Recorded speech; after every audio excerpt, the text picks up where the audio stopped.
որ սահմանադրական կարգը խախտվել է, սահմանադրական կարգը ամրագրված է հենց սահմանադրությունում։ Եվ բնականաբար սահմանադրությունը նախատեսում է, թե ինչպես պետք է իրականացվի իշխանությունը Հայաստանի Հանրապետությունում։ Սահմանադրության առաջին եւ երկրորդ հոդվածները հստակ պատասխան են տալիս այդ հարցին, իսկ սահմանադրության մնացած հոդվածները ըստ էության սահմանում են այն կառուցակարգերը, որոնց միջոցով պետք է իրականացվի առաջին հոդվածի նպատակը, այսինքն ինքնիշխան ժողովրդավարական, իրավական, սոցիալական պետություն եւ երկրորդ հոդվածի հրամայականը, որ իշխանությունը պատկանում է ժողովրդին եւ ժողովուրդը իր իշխանությունը իրականացնում է ազատ ընտրությունների եւ հանրաքվեների միջոցով։ Բնականաբար այդ ամենը այսօրվա Հայաստանի իրականությունում խաթարված է, չկա եւ դրա համար մենք հիմա խոսում ենք սահմանադրական կարգի վերականգնման մասին։ Եթե մենք խոսում ենք կոնկրետ այսօրվա իրավիճակի մասին, ապա բնականաբար առաջին մեխանիզմը ընտրություններն է։ Եվ այս տարի պետք է տեղի ունենան ընտրություններ, հերթական ընտրություններ, կարող է նաև արտահերթ ընտրություններ տեղի ունենալ, բայց ամենայն հավանականությամբ դա սա բացառված տարբերակ է, չնայած իրավաբանորեն դա հնարավոր է, եւ սա ամենակարևոր մեխանիզմն է ընտրությունների միջոցով իշխանության փոփոխությունը։ Կա նաև երկրորդ տարբերակ, եթե մենք խոսում ենք մինչև ընտրությունների իշխանափոխության մասին, դա պարլամենտի միջոցով իշխանության փոփոխությունն է, բայց դրա հավանականությունը ես նույնպես գնահատում եմ զրոյական։ Մեր սահմանադրությունը ի տարբերություն նախորդ ժամանակահատվածում գործող 95 թվականի սահմանադրության սկզբնական տեքստի 2005 թվականի փոփոխություններով նման հնարավորություն չէր տալիս, որպեսզի փոխվի գործադիր իշխանության ղեկավարը խորհրդարանի կողմից, այդ հնարավորությունը կա, բայց այդ հնարավորությունը չի կարող հիմա օգտագործվել, որովհետև մենք ունենք պարլամենտական մի այնպիսի գերհսկա մեծամասնություն, որը պարզապես լուր ու մունջ հետևում է իր առաջնորդի ցանկացած անբնական, անտրամաբանական քայլին։ Հետևաբար ազգային ժողովի կողմից Փաշինյանին անվստահությամբ հայտնելու տարբերակը առաջիկա ժամանակահատվածում ես գնահատում եմ զրոյական։ Մնում է ընտրությունների մեխանիզմը, ինչքանով ընտրությունները ազատ ու արդար կլինեն։ Մենք ունենք իշխանության գերկենտրոնացում մեկ անձի ձեռքում, ինչպես դուք իրավաբան նշեցիք, եւ ակնհայտ է, որ այդ անձը ամեն միջոց օգտագործելու է սահմանադրական եւ ոչ սահմանադրական եւ առաջին հերթին ոչ սահմանադրական, որպեսզի փորձի վերարտադրվել։ Այստեղ արդեն քաղաքական ընդդիմադիր դաշտի խնդիրն է, որպեսզի իրենք ճիշտ գնահատականներ տան իրավիճակին, ճիշտ ձևաչափեր ընտրեն պայքարելու համար եւ կարողանան այնպես անել, որ մեր այն էլեկտորատի ձայները, որոնք պրոնիկոլական չեն, չփոշիանան եւ դրանք կենտրոնանան այն կուսակցությունների կամ կուսակցությունների դաշինքների մոտ, որոնք ռեալ հնարավորություն ունեն մտնելու ազգային ժողով եւ ձևավորելու նոր կառավարություն։ Այստեղ ես կուզենամ մի փոքր մանրամասնել այդ մեխանիզմը, որովհետև ես շատ հաճախ իմ շրջապատում իմ ընկերների մոտ տեսնում եմ, որ մինչև այժմ շատ հստակ չեն պատկերացնում, թե ինչպես է տեղի ունենալու կառավարության ձևավորման մեխանիզմը։ Շատ շատերը մտածում են, որ կլինեն ընտրություններ, կլինի պարլամենտ, եթե որևէ մեկը մեծամասնություն չունենա, պարլամենտում արդեն կորոշեն, թե ինչ կոալիցիա են կազմում, ով է վարչապետը եւ այլն։ Իրականում մեր 2015 թվականի փոփոխություններով սահմանադրությունը լիովին այլ մեխանիզմներ է նախատեսել։ Ճիշտ է, Հայաստանը պարլամենտական երկիր է 2015-ի փոփոխություններով, բայց կառավարության ձևավորման հարցում ընտրություններից հետո կառավարության ձևավորման եւ ավելի շուտ վարչապետի ընտրության հարցը վերապահված է ոչ թե պարլամենտի, այլ վերապահված է ժողովրդի ընտրության միջոցով։ Ինչպես է դա տեղի ունենում։ Պատկերացնենք ընտրությունները տեղի են ունեցել, պատկերացնենք ԿՊ-ն չունի բացարձակ մեծամասնություն, եթե ԿՊ-ն ունի բացարձակ մեծամասնություն, ապա այդ բացարձակ մեծամասնության լիդերը ավտոմատ դառնում է վարչապետ, հանրապետության նախագահը, ազգային ժողովի ուրեմն առաջին անդրանիկ նիստի օրը հայտարարում է, հրամանագրում է, որ հանրապետության վարչապետը այսինչ անձն է։ Հիմա պատկերացնենք երկրորդ տարբերակ, որ ԿՊ-ն չունի այդ մեծամասնությունը եւ ԿՊ-ն միայնակ է մի քանի կուսակցություններ կամ կուսակցությունների դաշինքներ, որոնք ընդդիմադիր են Փաշինյանին, ունեն թվաբանական առումով մեծամասնություն։ Այդ ժամանակ մեր ընտրական օրենսգիրքը, ելնելով սահմանադրության պահանջից, նախատեսում է, որ դեռևս մինչև ընտրությունների ավարտը այդ կուսակցությունները կամ պետք է համաձայնության գա, թե ով է վարչապետը, կամ եթե համաձայնության չեն գալիս, տեղի ունենում ընտրության երկրորդ փուլ։ Հիմա առաջին տարբերակ, եթե գալիս են համաձայնության, եթե մի քանի կուսակցություններ կամ կուսակցությունների դաշինքներ համաձայնության են գալիս այն հարցի շուրջը, թե ով է երկրի վարչապետը, ապա ընտրությունները դրանով ավարտվում են։ Արդեն երկրի վարչապետը հստակ պարզ է լինում եւ հրամանագրվում է նախագահի կողմից ազգային ժողովի Անդրանիկ նստաշրջանի առաջին օրը եւ դրանից հետո սկսվում է կառավարության ձևավորումը։ Այսինքն վարչապետի հացը լուծվում է դեռ մինչև ազգային ժողովի առաջին գումարման առաջին նիստը։ Եթե համաձայնություն չի լինում եւ որևէ մի կուսակցություն չի ստացել բացարձակ մեծամասնություն, այդ դեպքում միայն պետք է լինի երկրորդ փուլ։ Երկրորդ փուլին մասնակցում են բոլոր այդ կուսակցությունները, որոնք հաղթահարել են ընտրական արգելապատնեշներ։ Երևի այստեղ էլ պետք է տեղեկացնեմ, որ ի տարբերություն ընտրական օրենսգրքի սկզբնական խմբագրության, հիմա այդ արգելապատնեշները փոխվել են։ Նախորդ կարգավորումներով ազգային ժողով անցնում էին 5%-ը հաղթահարած կուսակցությունները եւ 7%-ը հաղթահարած դաշինքները։ Հիմա այդ դրույթը փոփոխության է ենթարկվել 2021 թվականին եւ գործելու է առաջիկա հերթական ընտրությունների համար։ Առաջիկա հերթական ընտրությունների համար նախատեսված է 4% արգելապատնեշ կուսակցությունների համար, եթե որևէ կուսակցություն առանձին է մասնակցում ընտրությունների, նախատեսված է 8% արգելապատնեշ մինչև 3 կուսակցություններից բաղկացած դաշինքների համար եւ 10% արգելապատնեշ 4 եւ ավելի կուսակցություններից կազմված դաշինքների համար։ Հիմա երկրորդ փուլին մասնակցում են բոլոր այդ նշված արգելապատնեշները հաղթահարած կուսակցությունները, ընդ որում այդ երկրորդ փուլի ժամանակ էլ հնարավոր է, որպեսզի նոր դաշինքներ կազմվեն։ Եվ արդեն երկրորդ փուլի արդյունքում երկու ուժ է մասնակցում ընտրությանը։ Կամ եթե պատկերացնենք այսպիսի իրավիճակ, պատկերացնենք ԿՊ-ն ստացել է 49%, ընդդիմությունը միացյալ ձայներով 51%, բայց ընդդիմությունը, ինչպես արդեն ասացի, այդ վարկածում համաձայնության չի եկել վարչապետի տեխնացուի վերաբերյալ, ուրեմն երկրորդ փուլին մասնակցում է բնականաբար ԿՊ-ն 49% ստացած եւ երկրորդ ամենաշատ ձայներ հավաքած կուսակցությունը։ Այդ կուսակցության շուրջ կարող է ձևավորվել նոր դաշինք, բոլոր այդ արգելապատնեշները հաղթահարած կուսակցությունների հետ։ Եվ երկրորդ փուլի արդյունքում արդեն այլընտրանք չկա։ Հաղթում է կամ առաջին տեղը զբաղեցրած է կամ երկրորդ տեղը զբաղեցրած է։ Եվ դրանով ձևավորվում է էլի նորից ընտրվում է վարչապետ, արդեն ընտրությունների երկրորդ փուլում եւ նույն մեխանիզմով հանրապետության նախագահը հրամանագրում է, որ երկրի վարչապետը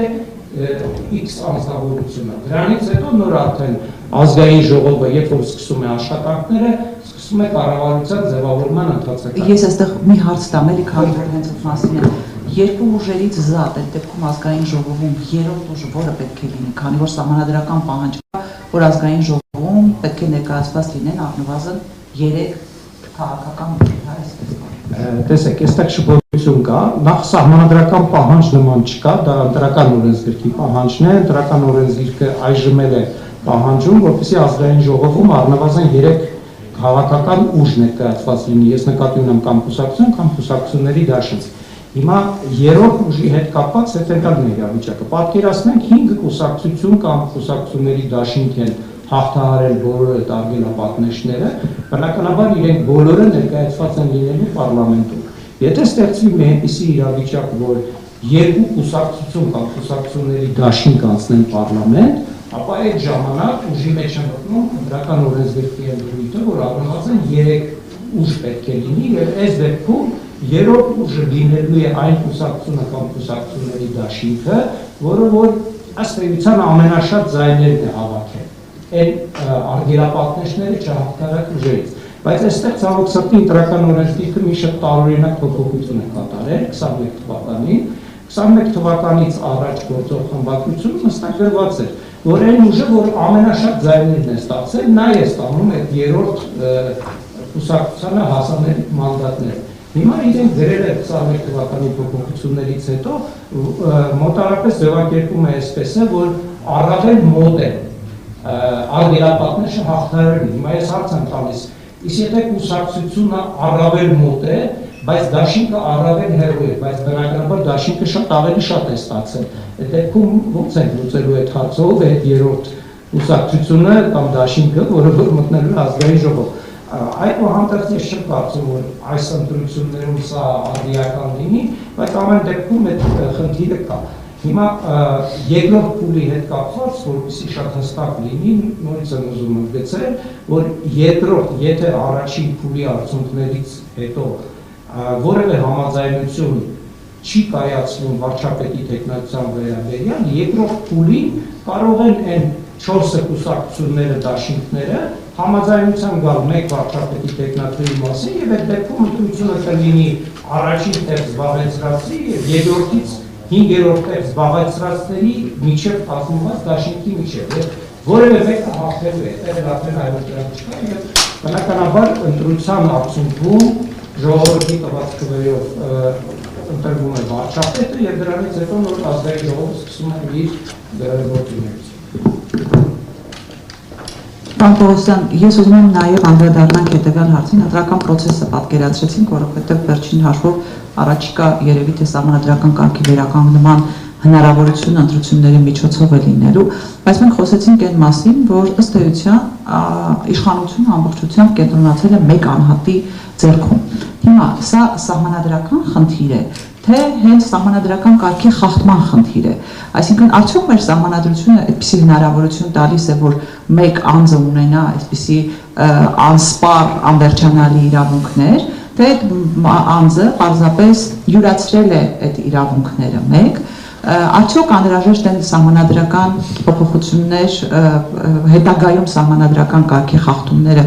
բացառելու համար եւ մեկ հարցեր, որ քաղաքացիները բարբերաբար մոտենում են եւ հնչեցնում են, ինչ անել, որ որևէ ուժ չունենա այնպիսի բացարձակ մեծամասնություն, ինչպիսին մենք ունեցել ենք վերջի երկու գումարման ազգային ժողովներում։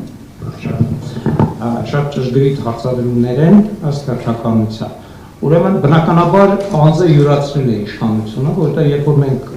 իմ սկզբնական խոսքում էլ ասացի, երբ որ մենք խոսում ենք սահմանադրական կարգի վերականգնման մասին, մենք ելնում ենք նրանից, որ կա սահմանադրությունում ամրագրված սահմանադրական կարգ, եւ այդ սահմանադրական կարգը չի նախատեսում իշխանության կենտրոնացում մեկ անձի ձեռքում։ Սահմանադրության 4-րդ հոդվածը խոսում է իշխանությունների բաժանման մասին, 6-րդ հոդվածը օրինականության սկզբունքի մասին է խոսում եւ այլն, եւ բնականաբար գործառույթները տարանջատված են։ Հիմա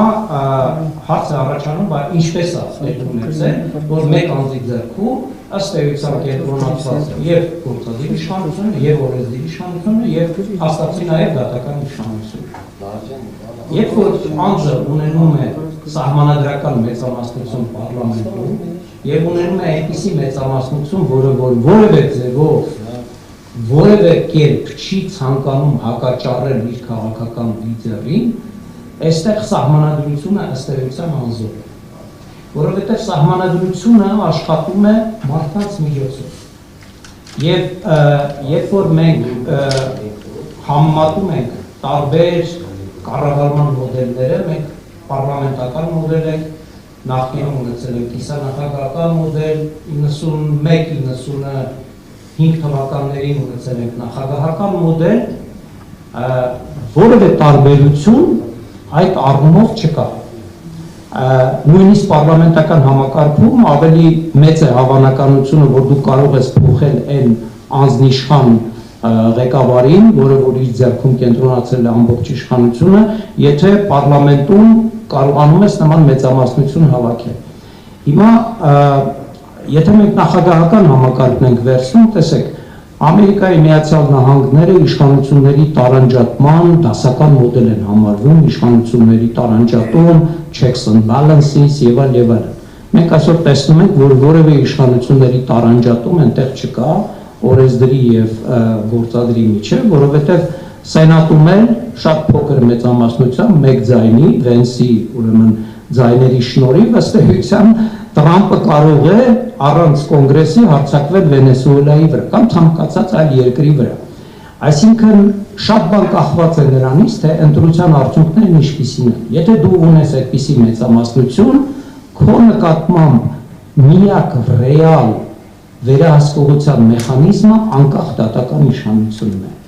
Հիմա մենք 2015 թվականի փոփոխություններով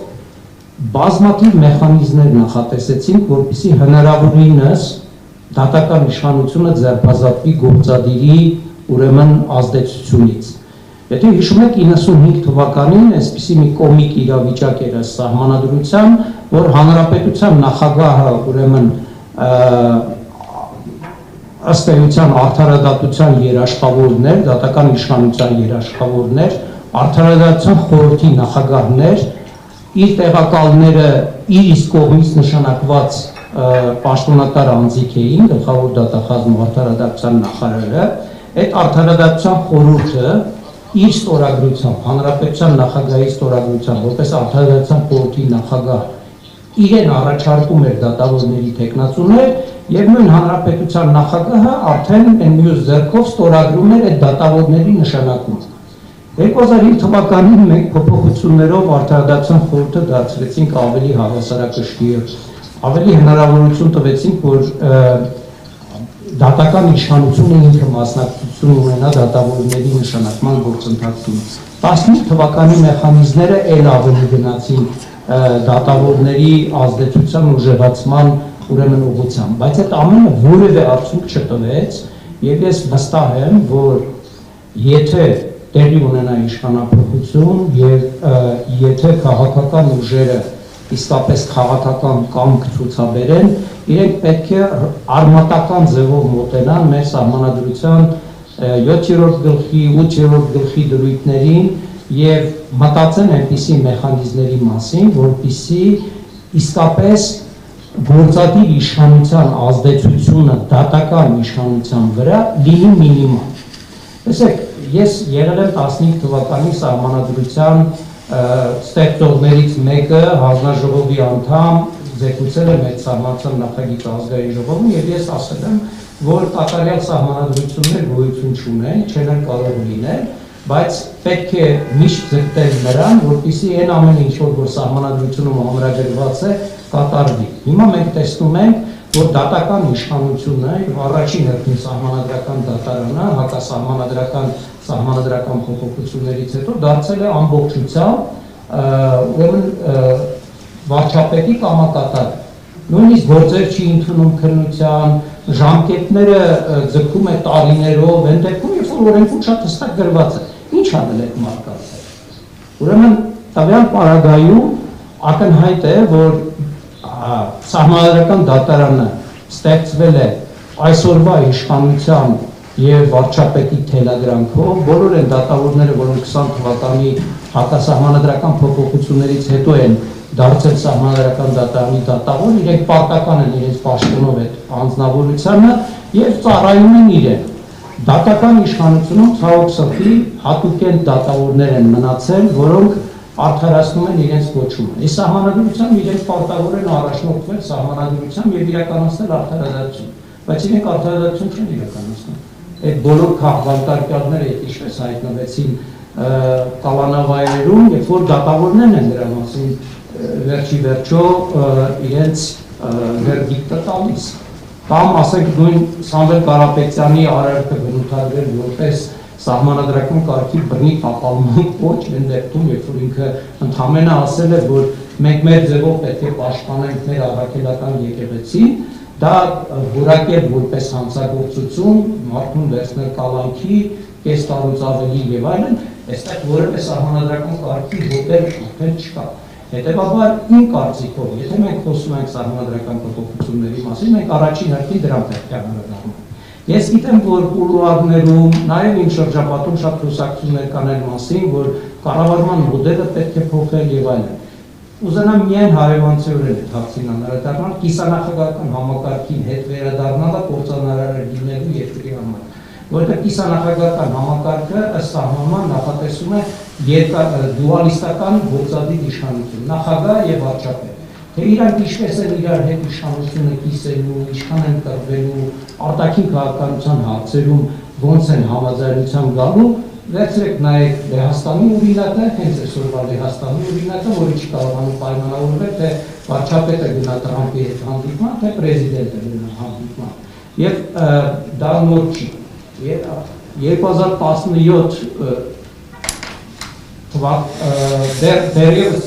տասնամյակներ առաջ, որ այդ կոնֆլիկտը առաջացավ, ուստի բախտը չի բերում, միշտ ունենում է այնպիսի նախագահներ, որոնք որ իր կուսակցությունից չեն եւ կռիվներ գնում են։ Այդ ժամանակ սահմանադրական տրիբունալը Լեհաստանի որոշում կայացրեց, որ առաջին ջութակը վարչապետն է, բայց նախագահները պետք է մասնակցություն ունենան։ Բայց դրանով էլ հարցը չլուծվեց։ Հիմա էլ իրենք կռիվ են տալիս։ Կիսանախագահական համակարգին անցումը նույն անդրամոդարական։ Նախագահական համակարգում մենք եթե չենք ունենալու նախագահի եւ պարլամենտի մեծամասնության համընկնող, լինելու է այդ ամերիկան այսպես կոչված deadlock-ը եւ այդտեղ նույնպես կառավարումը լինելու է անկառավարելի, այսպես ասենք։ Ամեն մեկը վերմակը քաշելու է իր վրա։ Հիմա պարլամենտական համակարգում ես կարծում եմ լրացուցիչ մեխանիզմներ հետագայում հնարավոր է մտցնել, որպեսզի վարչապետի գերակա դիրքը մի քիչ թուլացվի, բայց մի քիչի մասին է խոսքը, որովհետև եթե մենք ելնում ենք սահմանադրության տեքստից, սահմանադրությունը նույնիսկ վարչապետին հնարավորություն չի տալիս ռեգուլյար մշտական հիմունքներով նախարարներին ցուցումներ տալու այս կամ այն հարցի վերաբերյալ։ Սահմանության մեջ ուղղակիորեն գրված է, որ յուրաքանչյուր նախարար ինքնուրույն է կառավարության ծրագրի շրջանակներում իրականացնում իր ոլորտի քաղաքականությունը։ Եվ միայն բացառության կարգով է, որ վարչապետը իրավունք ունի այս կամ այն կոնկրետ հարցի վերաբերյալ հանձնարարականներ տալ։ Բայց գնացեք որևէ նախարարի հարցրեք, թե իրենք այդ դրույթին ծանոթ են եւ երբևէ փորձ կատարել են նման բան անելու համար։ Դրա համար, որպեսզի սահմանադրությունը գործի, նաև որոշակի քաղաքական կուլտուրա է, ուրեմն անհրաժեշտ եւ առաջին հերթին, այսպես կոչված քաղաքական էլիտայի մոտ։ Տեսեք, սահմանադրության մեջ ընդդիմության իրավունքները այնքան են շատացել, փոքրամասնության իրավունքները, բայց իրենք ինչի են դառնում, եթե կամայական որոշում ես կայացնում, որ ասենք քննիչ հանձնաժողով չեն ձևավորվում, եւ վերջ։ Պարզապես դու արհամարում ես սահմանադրությունը։ Դրա համար իսկապես մեր այսօրվա քննարկումը սահմանադրական կարգի վերականգնման մասին, որտեղ սահմանադրական կարգը իմ գնահատմամբ առնվազն 2020 թվականի հունիսի 22-ից խանգվել է, ոչնչացվել է եւ այդ իրավիճակը ել ավելի է խորացել, այսօր մենք իսկապես ունենք անձնիշխանություն։ Սահմանադրությունը, եթե ճիշտ մեխանիզմներ չի նախատեսում, այդ անձնիշխանությանը նպաստում է, բայց մյուս կողմից, եթե դու նախատեսում ես բոլոր մեխանիզմները,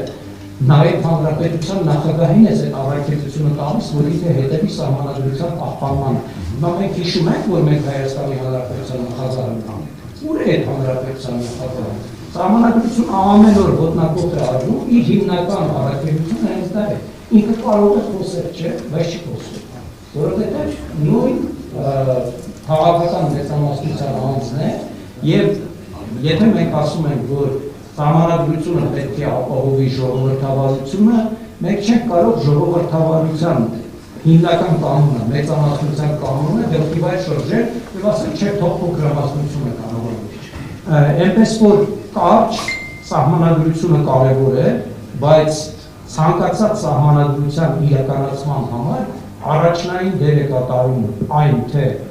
պարլամենտական մեծամասնությունը ինչպիսին է եւ երկրորդը ինչպիսին է տվյալ երկրի քաղաքական վերնախավի քաղաքական մշակույթը։ Մենք երկուսում էլ պրոբլեմներ ենք ունեցել, որովհետեւ եւ 2018 թվականին եւ 2021 թվականին ցավոք սրտի տարբեր պատճառներից ելնելով այսօրվա քաղաքական ուժը ստացել է գեր հզոր մեծամասնություն եւ այդ պարլամենտական մեծամասնության դեմ պայքարը ըստ էության ձախողվել է, որովհետեւ այդ նշված պատճառները հանգեցրել են անձնիշխանության իրականացման։ Մենք հնարավորություն ունենք այս տարի փոխելու այդ իրավիճակը, ինչքանով մենք դա իրականացնենք, կախված է առաջին հերթին նրանից, թե մեր քաղաքական ընդդիմադիր ուժերը